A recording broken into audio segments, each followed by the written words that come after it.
Hey, what's up guys? Kumusta kayong lahat? Yan, good evening sa inyong lahat. Ito tayo na sa baba dahil tignan lang natin yung moto natin. Tatapon natin guys. Magana pa ha. Kailangan tatapon natin. Bakit? Yan, explain natin. Let's go. So yun guys, yan na yung moto natin. YBR 250.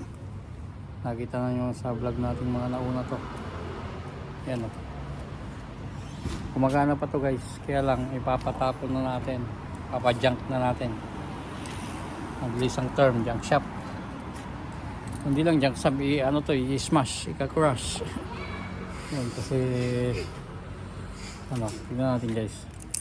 Ay, gumagana to, baka yung maniwala. Yun yung video natin kahapon na punta tayo sa ano ng deposito ng official na itapon na guys. Oh yan, oh magala pa oh, dito natin iyon oh. Naka ano siya, neutral. Start natin guys. Oh di ba, gumagana pa guys. Yan, gumagana pa. Tapon natin. Bakit? Kasi may tama na itong makina niya. Ewan natin kung anong tama. Hindi naman siya ganun kalala dahil kung malala talaga, hindi na yan mag-start na. Kung malamang may lagitik. Yan. Kaya lang ito, naka-ano siya. 2024 yung inspection. Magulong niya, medyo alanganin na, flat.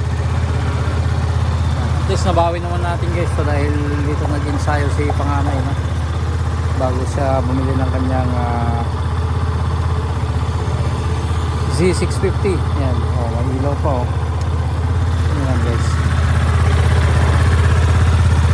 hihinayo nga ako kaya lang wala eh. Talaga gumanda ang tunog niya ha. YBR 250 yan o. Ano pa,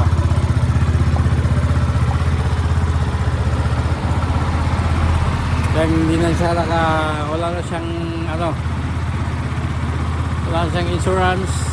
Yan, wala na siyang inspection, lapse na. Kung gagastusan mo yung gulong, gagastusan mo yung mga pagpapaayos, malaking gagastos din guys. Nakabili naman na tayo ng moto natin si Falcon no? Oh, ganda pa lang ito no? 250cc, malakas na to. Yan o, ubusin natin ang kanyang gasolina. Kaka-start no? Pakinggan natin ang machine.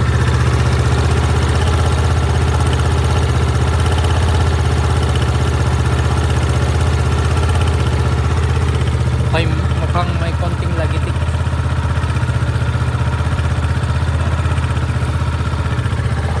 YBR 250 Yamaha.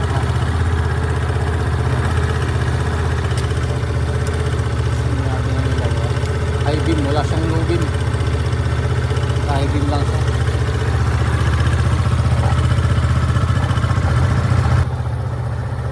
So guys, tayo sa ano yan, ito si YBR. Yan, YBR 250. Papay-smash na natin. Smash YBR. Yan, nakaano pa guys.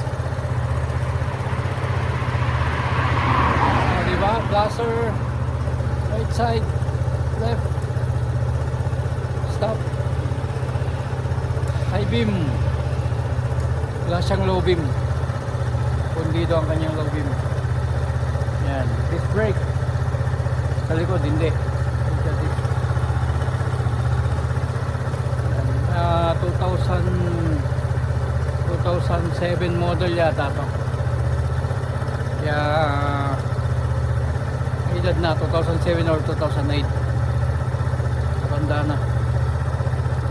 Pasado pa siya sa tawag nito. Pwede pa siyang mag-circulate, kaya nga lang kailangan mong pa-check up lahat. Yan. Yung gulong, yung brake, yung ilaw, kailangan paayos. Yan. Yan guys, namatay dahil kinambyo natin. Ulitin natin yan. Start.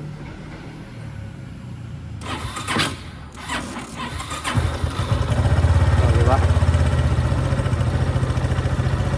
Nagana pa talaga. Tingnan mo naman ang style dito sa Spain, ano? Kung hindi na nagana yung moto mo, tapon mo na.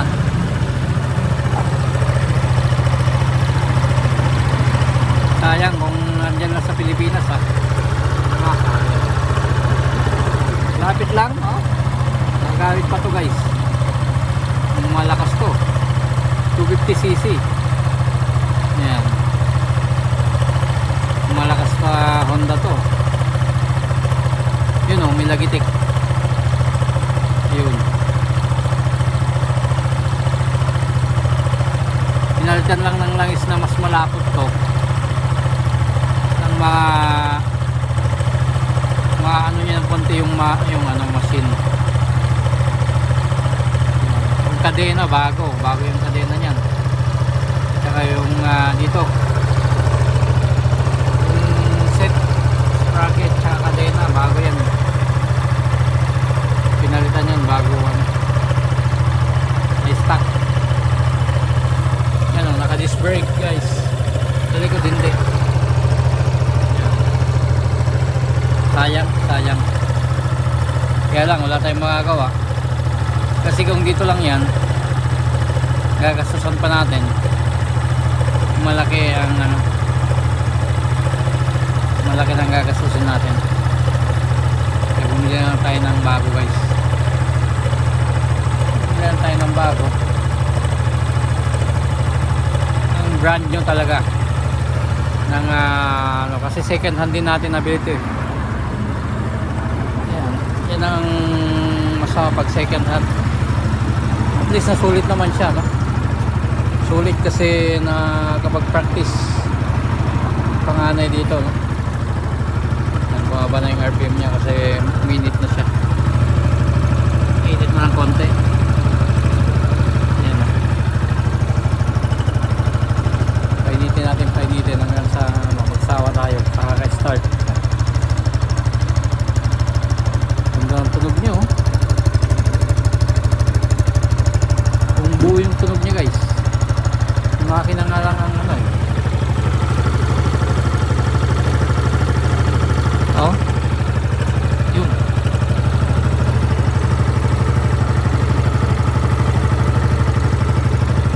May mga time na lumalagitik siya, kaya lang hindi naman siya continuous.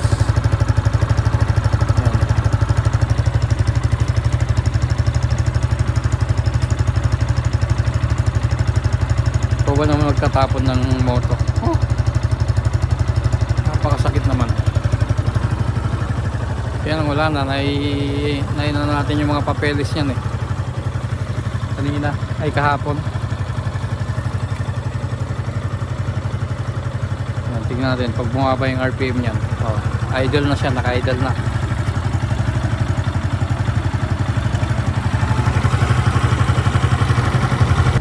So yun na guys, naka-idle na siya. Umaba na yung RPM niya. Tahimik. Tahimik oh. Napakatahimik. Tingnan nyo yung ano, stoplight. Oh, gumagana. Diba? Stoplight, brake light. Ayan, dito sa ano. Brake light dito, gumagana. Natin sa dito sa may paano magana rin siya guys, diba? Magana yan.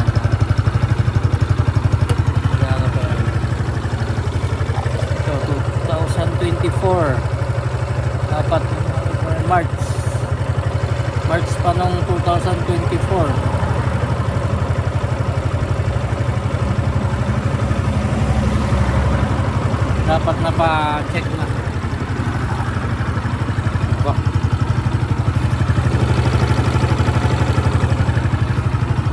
Yan. Flasher, yan. Nakita nyo guys. Flasher pa yan. Flasher pa yan. Diba?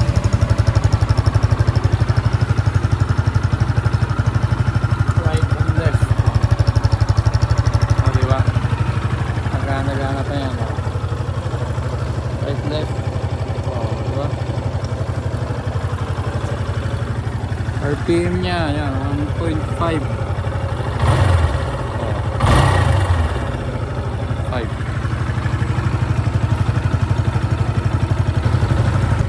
So yun guys, may sign na ng empty fuel. Yan o.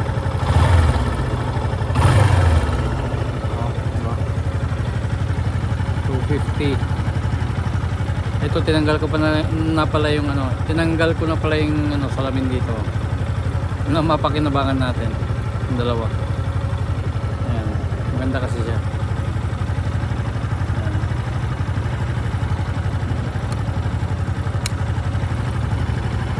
Okay. May 1 bar pa siya, 1 bar. Ayan, nag-empty siya. Tignan natin ang tangke.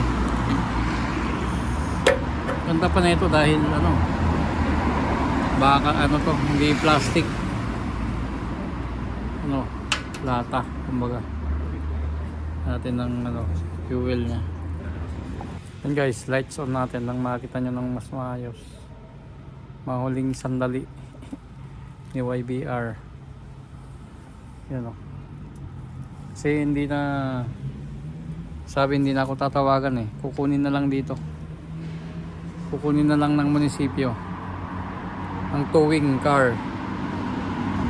Yung last time na nagtapon tayo ng moto, tinawagan tayo. Ito hindi na daw hindi na daw tayo tatawagan, kaya wala na. One of these days bababa tayo, wala na yung YBR natin, kaya yan,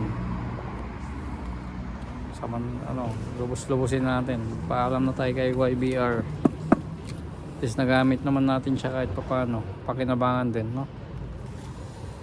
Yan picture natin siya. Ganda pa ng tambucho. Talagang to, stock na tambucho, stainless. Tignan mo guys, walang kalawang yan. Tignan mo mga makina dati, mga gamit, walang kalawang guys. Wala makitang kalawang. Yan, tambucho, lahat. Walang napaka standard na ito, mga nauna talaga. Tignan mo mga manibela guys. Ito yung naulanan na naiwan dito. Kahit konti, wala makitang kalawang. Napakatindi ng gawa noon. Dito wala guys. Ito walang kalawang. Wala makitang kalawang. Ito may mga langis. Normal naman yan sa machine, Kahit mga itong chassis niya, chassis niya, wala. Ngayon ko lang napagtanto, wala talaga siyang kalawang guys. Ito alloy naman to. Pakatindi na ito. Ito mga naunang gawa talaga. Ito mo guys. Kahit mga to, mga bakal talaga na solid ng mga to. Ito mga naunang kinakalawang kailang wala di ba? Napakasulig niyan napakaganda. Wala ang disc brake ko. Ito mga kinakalawang to pagka yung mga local made, kaya hindi magagandang gawa. Ito tingnan nyo din ang disc brake. Wala, konting-konti. Ayan, walang kalawang guys. Ito lang, yung sa tambutso. Normal naman na yan eh. Ay, ano, radiator. Chassis niya oh. Itong sa head, ito. Ito mga nauna kinakalawang pag ano. Ito wala. Ito wala siyang tagas oh. Malinis. Matindi yung mga gawa noon. Ito, tignan nyo. Di ba? Napaka-solid yan ah. Oh. Napaka-solid guys. Walang kalawang talaga oh. Itong tangke, tignan nyo. Buksan natin. Buksan natin, makikita nyo. O, di ba? Oh. Ito, normal na lang to. Hindi siya kalawang talaga. Oh, sa loob yan, napaka-solid niya, no? Diyan ka ba naman, no? Yamaha. Oh, matindi. Matindi mga gawa noon. Matindi. Oh, di ba? Mga to, oh, wala, oh. Sayang na sayang to guys. Kaya lang wala tayong magagawa. Ito mga brake nya. Ito bago pala tong clutch cable. Dahil naputol yung luma. Palit ng clutch cable. Bago na stock. Sana yung ano dito. Hindi kita sa loob. Kaya sa loob eh. Hindi ko na yun touch cable bagong bago to guys. Ito napakatagal na yung stock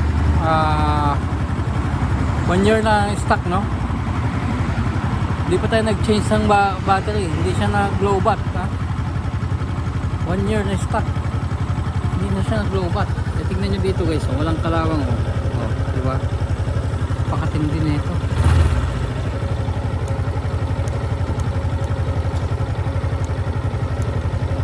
Oh, gumagana pa yung ano niya, function ng yan. Oh, 77,685. Ayan. 1056 time check. Gumagana lahat. Ba naman? Saan ka pa? No? Saan ka pa? Sayang na sayang guys. Yan ang sabi ko, hindi natin magagamit. Magagastos pa tayo kaya yun. Ito walang kalawang oh. Napaganda. Yan, solve na guys. So yun guys, iwan natin si YBR dito sa hawa. Ayan o. Nakakalungkot. Masakit guys, masakit na damdamin na magtapon na magamit na ganyan. Maganda pa, kaya nga lang sinabi ko nga na pag ginastusan natin malaki nang gagastusin. Hindi pa tayo sure kung tatagal sa atin dyan sa Pilipinas ba, ay dyan ay pwedeng magawan ng mas low budget no? Pang maintenance, saka ang lakas nyan 250, kaya nga lang wala eh. Yan talaga ang buhay. Yan, nalungkot ako talaga guys eh. Dahil pinag-ipunan ka din ng pinambili ko dito eh.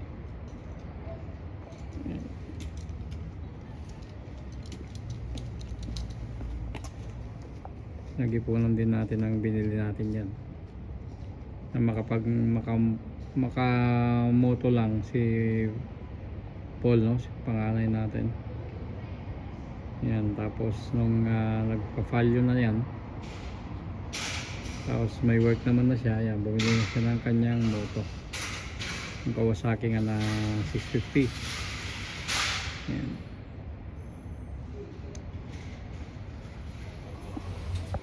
So yun guys, sakit na tayo sa bahay. Yan, titignan natin everyday na andyan pa yung moto natin. Iba-vlog natin guys. Ayan. Kahit na short vlog lang. Ayan, makikita natin. Magpapaalam tayo kay YBR 250.